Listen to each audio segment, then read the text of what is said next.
Kita ke informasi mancanegara, Saudara. Pasukan Israel menyerang rumah sakit Indonesia di Gaza Utara, Palestina, Senin waktu setempat. Menurut Direktur Rumah Sakit Indonesia di Gaza, serangan pasukan Israel menyasar lantai 2 dan 3 gedung rumah sakit. Ada sekitar 40 pasien yang tengah dirawat di sana. Informasi terakhir yang kami himpun dari sukarelawan Mercy di Gaza, Rumah Sakit Indonesia sudah dikepung pasukan Israel sejak 5 Oktober 2024. Indonesia hospital exposed to attack by the Israeli forces, and they attacked the second and third floor. Now we have 40 patients, 30 of them they are injured patients. There is some of the patients they are very serious and they need oxygen and they need critical care. So the light, electricity is off since midnight, and the medical staff they cannot make the generator on because of the a lot of attack and a lot of danger.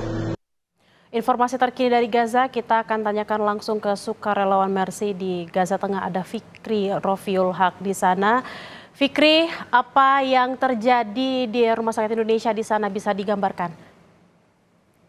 Ya, baik, kondisi di Rumah Sakit Indonesia memang benar-benar sangat sulit sekali karena memang operasi militer Israel dilancarkan sejak pada Sabtu 5 Oktober 2024 yang lalu, di mana serangan demi serangan baik dari udara maupun dari serangan darat juga terus dilancarkan dari pihak Israel terhadap jalur Gaza bagian utara, sehingga kami tim Mercy memang melakukan evakuasi yang mengikuti rombongan dari konvoi WHO pada pada hari Kamis 10 Oktober 2024 yang lalu, dan alhamdulillah kami saat ini berhasil dievakuasi ke jalur Gaza bagian tengah. Dan saat ini memang kondisi Rumah Sakit Indonesia di jalur Gaza bagian utara masih terkepung dari pihak Israel, di mana pada Senin 19 Oktober yang lalu Israel melakukan serangan dari artileri mereka di lantai 2 dan lantai 3 sehingga mengakibatkan kerusakan di lantai 2 dan lantai 3 yang memang lantai 2 dan 3 digunakan untuk rawat inap. Namun alhamdulillah tidak ada korban dari serangan ini. Namun akibat pengepungan yang dilakukan oleh pihak Israel sehingga jaringan listrik di Rumah Sakit Indonesia terputus, tidak ada air minum dan juga bahan makanan serta obat-obatan dan bantuan-bantuan kemanusiaan yang lain yang bisa disalurkan ke Rumah Sakit Indonesia atau di masyarakat yang ada di Gaza Utara, sehingga diinformasikan bahwa ada 2 korban yang meninggal akibat tidak adanya jaringan listrik untuk menopang medis 2 pasien tersebut. Sementara memang masih ada beberapa pasien dan juga tenaga medis yang memang masih bertahan di Rumah Sakit Indonesia.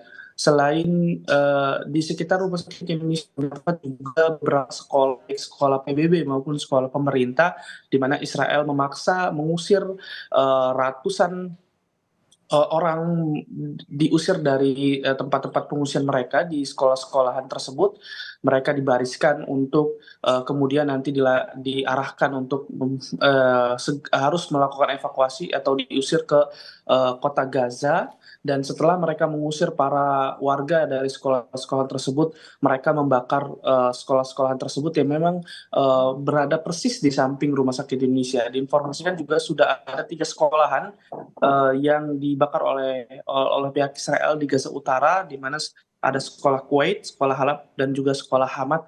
Ini 3 sekolah yang dibakar oleh pihak Israel di Gaza Utara setelah mereka memaksa para pengungsi untuk segera pergi dari daerah tersebut karena memang ada operasi militer di Gaza Utara.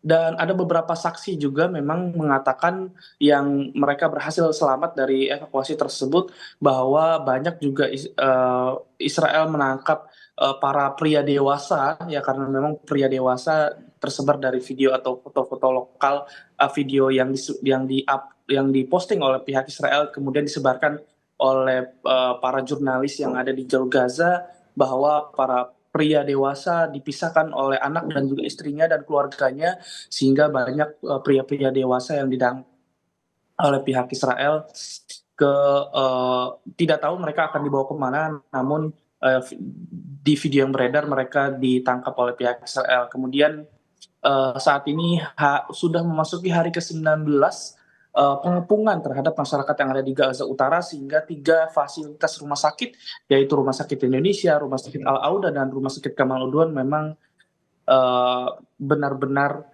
kondisinya sangat sulit sekali, kekurangan bahan logistik, obat-obatan, dan juga kekurangan tenaga medis di Gaza Utara. Fikri, tadi sempat dikatakan ada 3 sekolah yang diserang, juga ada 2 korban yang meninggal karena kondisi rumah sakit yang kurang memadai akibat adanya serangan. Lalu kondisi pasien yang lain seperti apa, Fikri? Lalu apakah sudah ada rencana untuk mengevakuasi mereka jika memang listrik dan pasokan air serta makanan dan obat-obatan belum juga tiba? Ya, baik, ya memang konvoi dari WHO ataupun dari PBB juga berhasil melakukan evakuasi para pasien yang ada di Rumah Sakit Kamal Udwan. Sudah beberapa kali mereka berhasil mengevakuasi para pasien yang memang membutuhkan penanganan atau penanganan darurat atau tenaga medis yang segera, di mana para pasien tersebut kemudian selanjutnya ditempatkan di Rumah Sakit Ashifa yang ada di kota Gaza, yang memang beberapa bulan lalu Rumah Sakit Ashifa juga kembali beroperasi walaupun tidak maksimal atau tidak optimal, karena memang masih banyaknya bangunan-bangunan yang mengalami kerusakan yang harus mendapati renovasi besar-besaran, dan hanya beberapa departemen saja yang dibuka oleh Rumah Sakit Ashifa. Dan sementara untuk pasien-pasien yang masih tersisa di 3 rumah sakit atau 3 fasilitas kesehatan tersebut yang ada di Gaza Utara, kondisinya benar-benar sangat sulit. Bahkan bisa dikatakan Rumah Sakit Indonesia hampir tidak benar-benar beroperasi karena memang tidak menerima pasien lagi, karena tenaga medis pun sangat sulit untuk menjangkau para korban-korban yang ada di kamp pengungsian Jabalia maupun di kota Beit Lahia ataupun di daerah-daerah sekitarnya yang ada di Gaza Utara, sehingga sebenarnya masih banyak warga yang terjebak akibat operasi militer darat yang dilakukan oleh pihak Israel di Gaza Utara, dan masih banyak korban juga yang di bawah runtuhan masih belum bisa dievakuasi oleh pertahanan sipil karena mengingat kondisi yang masih sangat buruk. Dan beberapa waktu lalu karena kekurangan obat-obatan atau tidak adanya fasilitas kesehatan yang benar-benar berfungsi di Rumah Sakit Indonesia, sehingga ada salah satu pasien yang terpaksa harus kakinya diamputasi karena memang tidak ada pengobatan atau penanganan yang lebih lanjut atau penanganan lebih intens terhadap mereka. Ini dikarenakan memang pengepungan yang dilakukan oleh pihak Israel, sehingga tidak ada obat-obatan yang masuk ke jalur Gaza bagian utara atau bantuan-bantuan kemanusiaan lainnya seperti makanan dan juga air bersih. Baik, terima kasih Rifki Rofiul Haq, sukarelawan Mercy langsung dari Gaza. Kami akan terus menantikan informasi dari Anda seperti apa update informasi dari sana. Terima kasih Rifki dan semoga selalu sehat. Saudara, seorang perawat di Rumah Sakit Indonesia di Gaza Utara mengirimkan pesan suara mengenai kondisi terkini Rumah Sakit Indonesia di Gaza. Video ini diunggah di akun media sosial sukarelawan Mercy, Fikri Rofiul Haq dan Mercy Indonesia. We are so tired. We are so tired. I can't explain how we are tired. The water is empty in the hospital. And the food maybe in for 2 days 2 patients will die, and maybe tomorrow another 2 maybe die. We don't have water. We contact with the Israeli force to let us charge water to the tank, but they don't accept until now, and we don't know what will happen tomorrow. The situation is very, very, very bad. every people count on me to save them and give food to them and secure them and giving medication.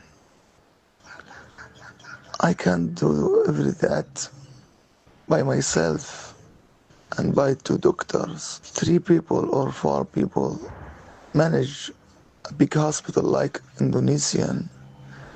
We can't, but we do everything we can and pray to Allah save us and save our people inside this hospital. Informasi usai jeda saudara, 2 menteri